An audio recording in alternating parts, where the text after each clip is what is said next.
Hello කොහොමද ඉතින් මගේ TikTok account එකෙන් කරන පළවෙනි විනිලොග් එක තමයි මේක. කොහෙද යන්නේ කියලා බලමු. ඉතින් වටේ කැරකි කැරකි මං හොයන්නේ මේ දවස්වල වයිරල් වෙන කැන්ඩි වල ඕපන් වෙච්ච අලුත්ම rice and curry රෙස්ටොරන්ට් එකට තමයි මම මේ යන්න හදන්නේ. ඉතින් ඉක්මනට පාර ක්‍රොස් කරගෙන ඉක්මනට යමු අපි. මගේ ලන්ච් එක අද ගන්නේ මම rice and curry එකෙන්. ඉතින් එයාලගේ මේ විදිහට තමා ලන්ච් එකේ තියෙන අයිටම් ටික ඩිස්ප්ලේ කරලා තිබුණේ. මට ඊට පස්සේ උඩ තට්ටුවට යන්න වුණා. මොකද පල්ලෙහා ඉඩ මදි නිසා. ඊට පස්සේ දෙවෙනි තට්ටුවෙත් ඉඩ මදි. මට තුන්වෙනි තට්ටුවටත් යන්න වුණා. මෙතන තමා මම ලන්ච් එක ගන්නේ අද. මෙනු එක මෙයාලගේ ඔන්න තියෙනවා. මේ තමයි එයාලගේ මෙනු එක. ප්‍රයිසස් උත් අවුලක් නැහැ. ඉතින් දැන් මේ බලාගෙන ඉන්නේ මං ඕඩර් කරපු මගේ rice and curry pot එක එනකන්. මොනවද තියෙන්නේ කියලා බලමු. ඉතින් ඉවසිල්ලක් නැහැ. නෙළුම් කොළේලු එයාලගේ දෙන්නේ. ඉතින් මට හරි ආසාවක් තිබුණා. ඒ අතරේ එළිය view එකේ කොහොමද කියලා බලමු. මෙතන හිටපු කපල් එක ගියපු ගමන් මම ටග් ගාලා ගිහිල්ලා පොඩි වීඩියෝ ක්ලිප්ස් ටිකක් ගත්තා. හැබැයි එතන ඉන්න බෑ ගොඩක් රස්නේ. මේ වෙද්දිත් මමත් දාඩිය දාගෙන මාර්ම රස්නේ මේ දවස් ටිකේම.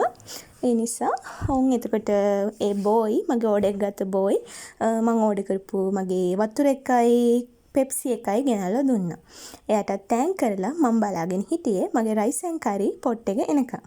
මොකද මම වයිරල් යන ඒ වීඩියෝස් ගොඩක් දැකලා මම ගොඩක් ආසාවෙන් හිටියේ මටත් කොයි වෙලේ හරි ගන්න ඕනි කියලා. ඉතින් ඔන්න ඔහොම ඉන්නකොට මගේ rice and curry plate එක ආවා.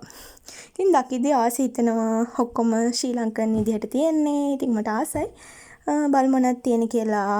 පොල් සම්බල් එක මම අනිවාර්යෙන්ම ඕනි කිව්වා. එතකොට බිම්මල් තෙල් දාලා චිකන් බොන්චි පරිප්පු පපඩම් මිරිස් කරලා. ඔය ටික තමයි මං ගත්තේ රෙගියුලර් එක. රෙගියුලර් යාලගේ රෙගියුලර් පෝෂන් එක උනාට මට ඇත්තටම රෙගියුලර් පෝෂන් එකත් වැඩි. ඉතින් එහෙනම් කොහොමද කියලා try කරලා බලමු. ඇත්තටම පෙනුම සුවඳ ඒ හැම එකක්ම ගොඩක්ම හොඳට තිබුණා. ඉතින් මට දැක ගමන් ආස හිතෙනවා කාලා බලමු. ඇත්තටම රසයි. මේ වීඩියෝ ක්ලිප් එක කරන වෙලෙත් හිතනවා ආපහු පාරක් ආයෙත් මේ වෙලාවෙත් කන්න තිබුණා නම් හොඳයි කියලා. හොඳට රසට තිබුණා. තව චුට්ටක් මම සැරට කන කෙනෙක් ඉඳලා සැර චුට්ටක් තිබුණා නම් හොඳයි කියලා හිතනවා. ඒ වුණාට ඇත්තටම රහයි බිම්මල් එක පරිප්පු එක හොඳට රසට තිබුණා. බාස්මති හාලෙන් රෙගියුලර් පෝෂන් එක තමයි මම ගත්තේ. එයාලගේ තව තියෙනවා ලාර්ජ් එක රෝස කැකුළු හාල් එකකින් එන. මම ගත්තේ බාස්මති එකේ රෙගියුලර් එක. මට රෙගියුලර් එකත් වැඩි. එතකොට ලාර්ජ් එක ගැන ඔයාලා පෝෂන් එක කොහොමද කියලා හිතා ගන්න. ටිකක් වැඩිපුර කන කෙනෙක්ට ඒක ප්‍රශ්නයක් නැහැ. ඒ වුණාට මම වගේ එච්චර කන්නේ නැති කෙනෙක්ට නම් පෝෂන් එක වැඩි. මේකෙත් භාගයක් විතර වගේ ඉතින් ඉතිරි වුණා මගේ. මට ගොඩක් කන්න අමාරු හින්දා.